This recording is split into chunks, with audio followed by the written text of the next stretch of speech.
Hello students, अपनी पिछली class में हम स्वर संधि के प्रकारों को देख रहे थे और हमने स्वर संधि के जो प्रकार हैं, स्वर संधि 6 प्रकार की होती है।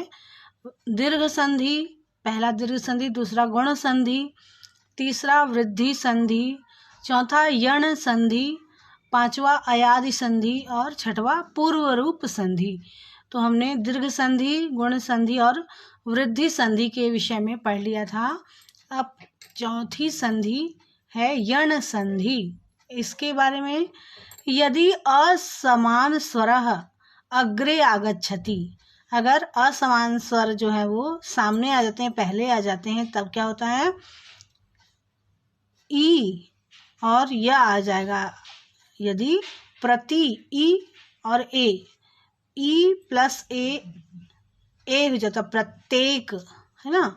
फिर है यदि धन अपि, ई और अ, ई और अ जब, तो यद्यपि, यदि धन अपि यद्यपि, ये यण संधि का उदाहरण है।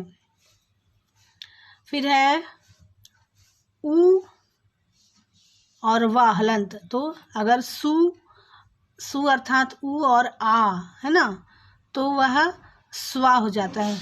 सुधनागतम स्वागतम। इसी तरह से मधु प्लस अरि, उ और अ, तो यहाँ पे आधा धा हो जाएगा, मध्वरिह। मधु प्लस अरिह मध्वरिह। इसी तरह से री का रा हो जाता है ना, पितृ आज्ञा। री और आ पित्रा, पित्राज्ञा। इसी तरह से री का ला में हलंत को भी री कहते हैं, तो री प्लस अकार, अर और अ, तो लकारह। इस तरह से ई प्लस असमान स्वर जब मिलते हैं तो उसका य बन जाएगा, य अर्थात आधा य, हलंत लगा हुआ। अगर ये हलंत लगा है, इसका अर्थ है कि ये जो वर्ण है ये आधा है। उ प्लस असमान स्वर, तो वह भी है जो यह वह में हलंत लगा हुआ है, अर्थात वह, जैसे कि यहाँ पे आपने देखा मध्वरी। इस तरह से री प्लस असमान स्वर, पितृ और आज्ञा, पित्राज्ञा, र आधा र हो जाता है इसका। फिर है री और असमान स्वर, री और असमान स्वर, तो ये भी आधा लकार हो जाता है, री और अकार, तो ये लकारह, ल यहाँ आ गया, लकारह। तो स्वर संधि का 5वां प्रकार है अयादि संधि। अयादि संधि, यदि असमान स्वरः अग्रे आगच्छति, यदि असमान स्वर आगे आ जाते हैं तो ए प्लस असमान स्वरः, तो यह अय हो जाता है इसका, अय। अय ने प्लस अनम नयनम, ए प्लस असमान स्वर अय, जैसे कि ने, ए और अ, नयनम। इसी तरह से अय प्लस असमान स्वर आय बन जाएगा, ए प्लस अ आय। जैसे कि ग में ऐ की मात्रा गय और ए प्लस अकह, गायकह। इसी तरह से ओ प्लस असमान स्वरः, ओ और असमान स्वर, जैसे अव और पो, व आधा व और प में ओ की मात्रा अर्थात ओ, आधा व और ओ मिलेगा तो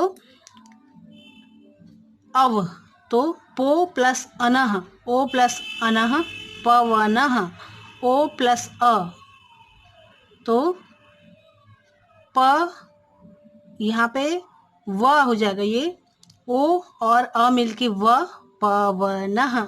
इसी तरह से औ प्लस असमान स्वर, अर्थात तो आव बन जाएगा, औ प्लस असमान स्वर आव, जैसे कि पौ प्लस अकह, औ और अक, पावकह, आओ बन जाएगा। पाव, औ और आओ, जैसे कि पावकह। स्वर संधि का अगला प्रकार है पूर्व रूप संधि।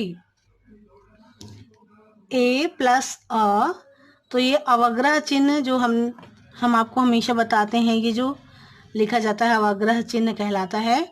वने प्लस अपी, ए प्लस अ, तो वने अपी, इसका भले ही ये अ यहाँ पर लिखा नहीं जाएगा परंतु उच्चारण उसका यही होगा, वने अपी।